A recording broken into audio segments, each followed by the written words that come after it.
తొడగొట్టి చెప్తున్నా, ప్రతి భారతీయుడు చూడాల్సిన సినిమా ఓటర్. అంటే ఈ కాలంలో చీటర్ అయిపోయింది భయ్య, చీప్ నిగర్ కమ్ముడుపోతున్నాడు. ఈ సినిమా చూసిన తర్వాత ఆయనలో మార్పు వస్తుంది. చూసిన తర్వాత అరే నాయన బయటకు వచ్చిన తర్వాత అరే నాయన ఇన్ని రోజులు నీ చీటర్ అయిపోయినరా, ఓటర్ అంటే చీటర్ని కాదురా షూటరు అనేది ఆయనలో మార్పు వస్తుంది. ఎందుకంటే మనం వాడు చీప్ నికట్ ఇయ్యగానే తాతను పోయి ఓనికి నొక్కుతున్నాం. ఇప్పుడు హెల్మెట్, పోలీసులు కూడా హెల్మెట్ ఉందా లేకపోతే మంది దాగొస్తున్నావా ఊదని చెప్పేసి వస్తున్నాడు. ఓటేసేటప్పుడు ఊదని పెడుతున్నారా భయ్య? పెడుతున్నారా? పెట్టట్లేరు. పెట్టాలిగా మరి. ఆ ఓటు అనేది దేశం మీద ఆధారపడి ఉంటుంది, రాష్ట్రం మీద ఆధారపడుతుంది. కానీ వాడు ఇటు పోతే వాడు ఒప్పుకుంటాడు. అది కరెక్ట్ కాదు కదా. అందు గురించి వాళ్ళ చేతిలో గన్ను ఉన్నా కానీ వాళ్ళు కాల్చరు. మీ కాడ నిజమైన గన్ను ఉంది, మీరు వాడండి మంచిగా. మన వాళ్ళు ఆయన ఏం చేస్తున్నాడు, ఈయన ఏం చేస్తున్నాడు, సినిమా వాళ్ళు రేవు పార్టీ మందు తాగుతున్నాడు, అది కాదు మనం ప్రచారం చేయాల్సింది. మన ఎమ్మెల్యే, మన ఎంపీ, మన మినిస్టర్, మన కలెక్టర్, మన సీఎం, మన పిఎం. అరే నాయన వాడు నామినేషన్ వేసినప్పుడు వానికి తినడానికే గతి లేదని నాయన అంటే ఇప్పుడు 100 కోట్లు 1,00,000 కోట్లు యాన్ చేస్తున్నాయి భయ్యా, మనం తినడానికే పోలేదు నాయన అంటే ఆడు ఉచ్చపోసానికి బంగా వచ్చింది. అది ఎందుకు వచ్చిందో అర్థం కాలేదు. ఫస్ట్లో భారతీయుడు అంటే ఏంటి, ఎట్లుండాలి, సాంగ్స్ ఎలా ఉండాలి, ఎలా ఉండాలి, ఫ్యామిలీ కూడా స్టార్టింగ్లోనే అలా పెట్టేశారు. ఇక దాంతో ఇక ఏంది ఎక్స్పెక్టేషన్స్ ఏమి ఉండవు. ఏదోలే మూవీ ఉంది, కరప్షన్స్ అది అనుకుంటే వెళ్తారు, అక్కడేమో ల్యాగ్గా తీసేశారు.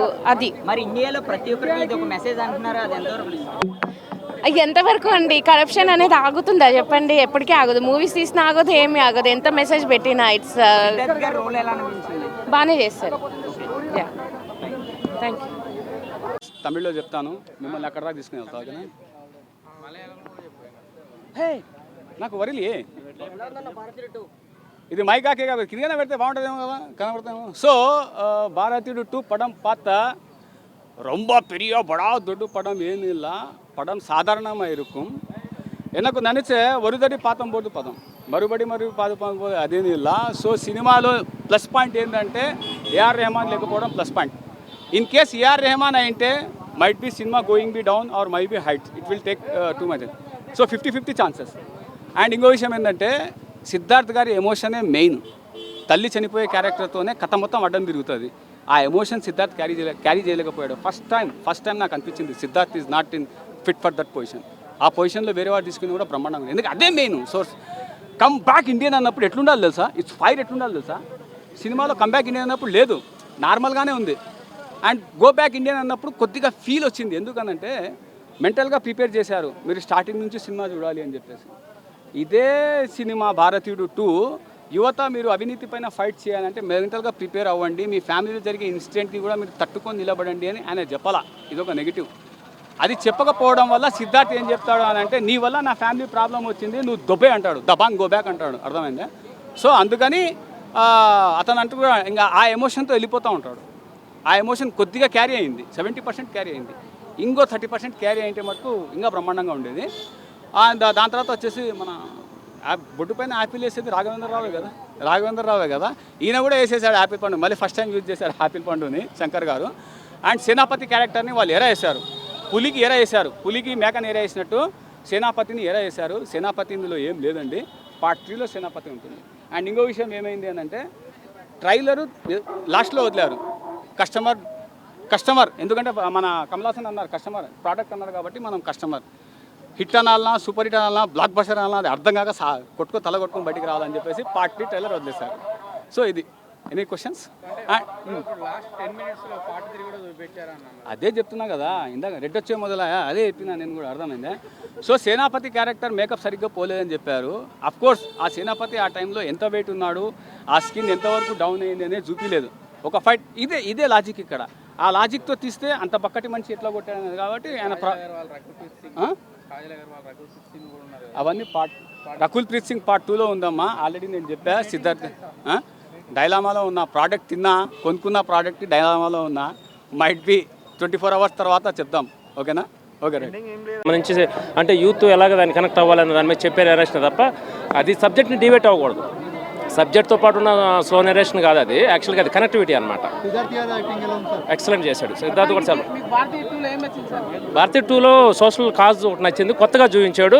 తర్వాత దాన్ని ఎట్లాగైతే సమాజానికి అవసరం దాన్ని కొత్తగా పాత దానికంటే ఇది ఇంకా బాగుంది. 100%. Everything is fine. అంత చాలా బాగుంది, చాలా మంచిగా ఉంది సినిమా. Thank you. తొడగొట్టి చెప్తున్నా, ప్రతి భారతీయుడు చూడాల్సిన సినిమా. ఓటర్ అంటే ఈ కాలంలో చీటర్ అయిపోయింది భయ్య, చీప్ నిగర్ కమ్ముడుపోతున్నాడు. ఈ సినిమా చూసిన తర్వాత ఆయనలో మార్పు వస్తుంది. చూసిన తర్వాత అరే నాయన బయటకు వచ్చిన తర్వాత అరే నాయన ఇన్ని రోజులు నీ చీటర్ అయిపోయినరా, ఓటర్ అంటే చీటర్ని కాదురా షూటరు అనేది ఆయనలో మార్పు వస్తుంది. ఎందుకంటే మనం వాడు చీప్ నికట్ ఇయ్యగానే తాతను పోయి ఓనికి నొక్కుతున్నాం. ఇప్పుడు హెల్మెట్, పోలీసు వాళ్ళు కూడా హెల్మెట్ ఉందా లేకపోతే మంది దాగొస్తున్నావా ఏది ఊదని చెప్పేసి వస్తున్నాడు. కానీ ఓటేసేటప్పుడు ఊదని పెడుతున్నారా భయ్యా? పెడుతున్నారా? పెట్టట్లేరు. పెట్టాలిగా మరి. ఆ ఓటు అనేది దేశం మీద ఆధారపడి ఉంటుంది, రాష్ట్రం మీద ఆధారపడుతుంది. కానీ వాడు ఇటు పోతే వాడు ఒప్పుకుంటాడు. అది కరెక్ట్ కాదు కదా.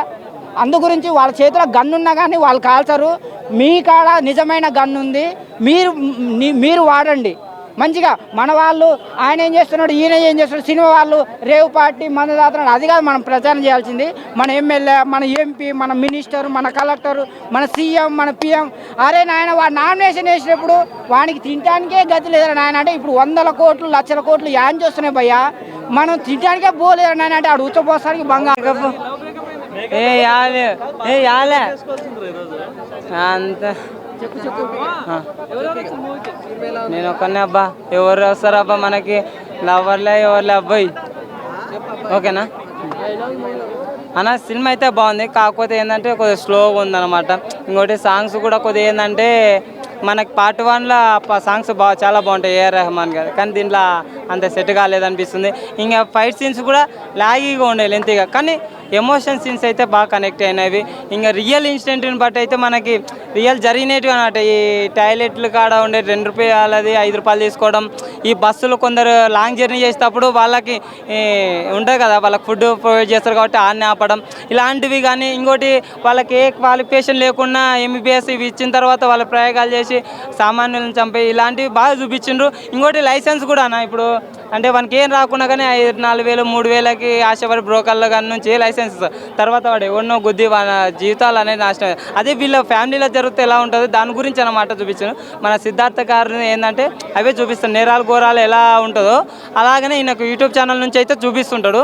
ఈయన ఫ్యామిలీనే అవి ఫస్ట్ నుంచే స్టార్టింగ్ చేస్తే అంటే సమాజం మారాలి, సొసైటీ మార్చాలంటారు కదా, ఫస్ట్ వాళ్ళు కాదు మనం మారాలి అవి అనే దాని గురించి చూపించాను.